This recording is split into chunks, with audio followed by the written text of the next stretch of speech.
साथियों नमस्कार। आज हम बीए भाग थर्ड के पेपर फर्स्ट समाजशास्त्रीय चिंतन के महत्वपूर्ण प्रश्न डॉक्टर राधा कमल मुखर्जी का समाज का सामान्य सिद्धांत पर विस्तृत चर्चा करेंगे।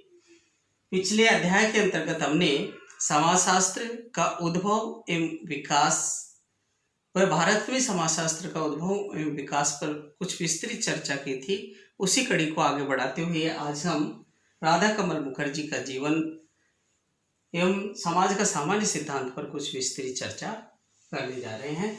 राधा कमल मुखर्जी का जन्म 7 दिसंबर सन 1889 को बंगाल के बहरामपुर के अंतर्गत हुआ था। इन्होंने अपनी प्रारंभिक शिक्षा सन 1910 बहरामपुर कलकत्ता के प्रेसिडेंसी कॉलेज के अंतर्गत प्राप्त कर ली थी। वह सन 1910 में बहरामपुर कॉलेज में प्राध्यापक पद पर नियुक्त हो गए थे। सन 1910 के अंतर्गत इन्होंने अपनी एक महत्वपूर्ण पुस्तक फाउंडेशन ऑफ इंडियन इकोनॉमी की रचना की थी। सन 1930 में भारत में ग्रामीण समुदाय में सामाजिक परिवर्तन विषय पर डॉक्टरेट की उपाधि प्राप्त की थी। वह सन 1955 से सन 1958 तक लखनऊ विश्वविद्यालय के उप कुलपति पद पर नियुक्त थे।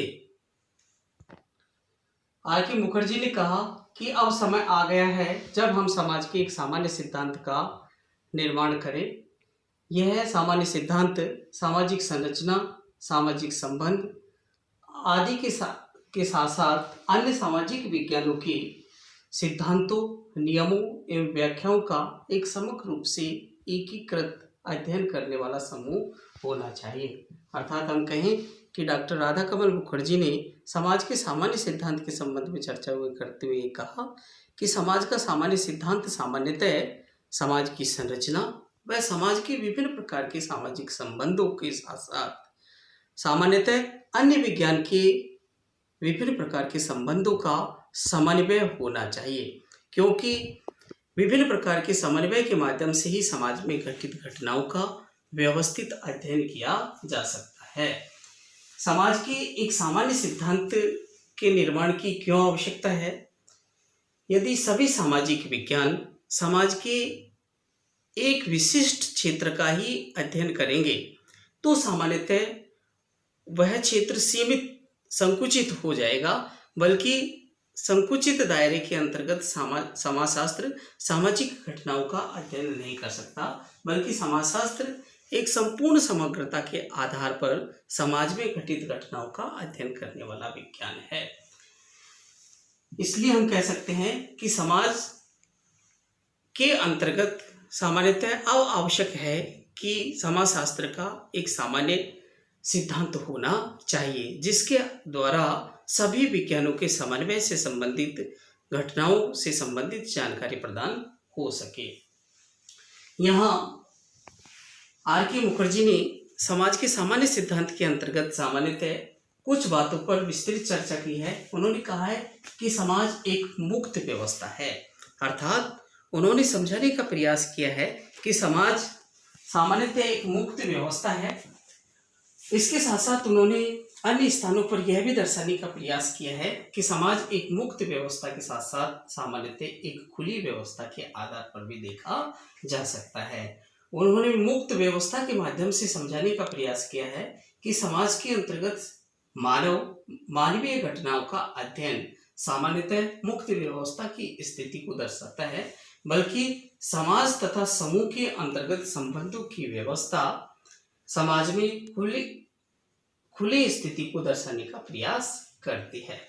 आपने आगे समझाने का प्रयास किया है प्रदेश एवं जीवन निर्वाह के लिए मुक्त परिस्थितिगत व्यवस्थाओं का होना आवश्यक है। अर्थात हम यहाँ कहें कि समाज के अंतर्गत सामान्यतः व्यक्ति को विभिन्न प्रकार की आवश्यकताओं का निर्वहन करने के लिए अन्य व्यक्तियों तथा प्रकृति एवं परिस्थितियों के अनुकूल आचरण तथा व्यवहार करना आवश्यक होता है। अर्थात हम कह सकते हैं कि व्यक्ति सामान्यतः प्रकृति के पेड़ पौधों, पशु पक्षियों, जीव जंतुओं आदि के समन्वय एवं सहयोग के माध्यम से ही सामान्यतः जीवन को जीता है। इसलिए हम कह सकते हैं कि प्रदेश एवं जीवन निर्वाह की मुक्त परिस्थितियों का भी समन्वय के माध्यम से ही अध्ययन किया जा सकता है। इसके साथ साथ कहें कि संस्था एवं परिस्थिति की मुक्त समाज शास्त्रीय व्यवस्था है। अर्थात हम कहें कि समाज विभिन्न प्रकार की परिस्थितियों तथा विभिन्न प्रकार के समन्वय की व्यवस्था है। हम यहाँ चर्चा करते हुए कहें कि समाज के अंतर्गत सामान्यतः व्यक्तियों को विभिन्न प्रकार के पद, स्थान एवं स्थितियां प्रदान होती हैं, जिन्हें सामान्यतः उस व्यक्ति विशेष की परिस्थिति के नाम से जाना जा सकता है। व्यक्ति को उन परिस्थितियों के अनुरूप कार्य करने के लिए सामान्यतः सामंजस्य बिठाते हुए, सामाजिक मूल्यों को ध्यान में रखते हुए अनुकूलन के आधार पर कार्य करना पड़ता है। तो हम कहें कि सामाजिक परिस्थितियों के अनुरूप भूमिका का निर्वहन करने के लिए व्यक्ति समाज में खुली व्यवस्था के अंतर्गत कार्य कर सकता है। समूह और मूल्यों की मुक्त नैतिक व्यवस्था, अर्थात हम यह कहें कि समाज के अंतर्गत सामान्यतः विभिन्न प्रकार के समूह पाए जाते हैं। इन विभिन्न प्रकार के समूहों के अंतर्गत नैतिकता एवं व्यवस्था को बनाए रखने के लिए समाज में समन्वय की आवश्यकता होती है, जिसके माध्यम से मानव व समाज के मध्य अनुकूलन की स्थिति उत्पन्न हो सके। जहां एक और आर के मुखर्जी ने समाज में अपने अस्तित्व को बनाए रखने के लिए विभिन्न प्रकार्य की आवश्यकता है। उन्होंने कहा कि मानव को निरंतर अपना अस्तित्व बनाए रखने के लिए सामान्यतः कुछ प्रकार्यात्मक आवश्यकताओं का होना आवश्यक है। सबसे महत्वपूर्ण है जनसंख्या एवं पारिस्थितिक संतुलन को बनाए रखना। अर्थात हम यह कहें कि समाज में व्यवस्थाओं को सही ढंग से संचालित करने के लिए जनसंख्या एवं पारिस्थितिक संतुलन को बनाए रखना बहुत आवश्यक है। अर्थात समाज के अंतर्गत जन्म दर एवं मृत्यु दर के संतुलन को बनाकर व्यवस्थाओं के अनुकूलन की स्थिति को महत्व दिया जा सकता है। इसके साथ साथ कहें कि सामाजिक नियंत्रण की व्यवस्थाओं को बनाए रखने के लिए, अर्थात समाज व्यवस्था के अंतर्गत प्रकार्यात्मक स्थिति को सही ढंग से संचालित करने के लिए सामाजिक नियंत्रण रखना महत्वपूर्ण माना जा सकता है। अर्थात हम यह कहें कि समाज के अंतर्गत सामान्यतः व्यवस्थाओं को सही ढंग से संचालित करने के लिए सामाजिक नियंत्रण रखना भी एक महत्वपूर्ण आवश्यक प्रकार देखा जाता है।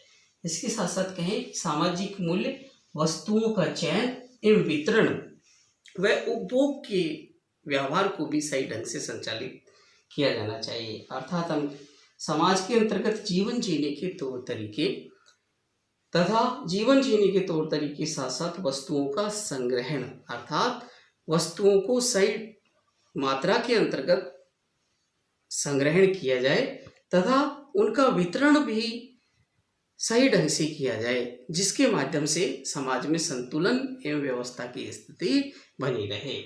इसके साथ साथ कहें कि समाज में आजीविका एवं जीवन जीने के सभी साधनों को सही ढंग से संचालित करने का प्रयास किया जाए।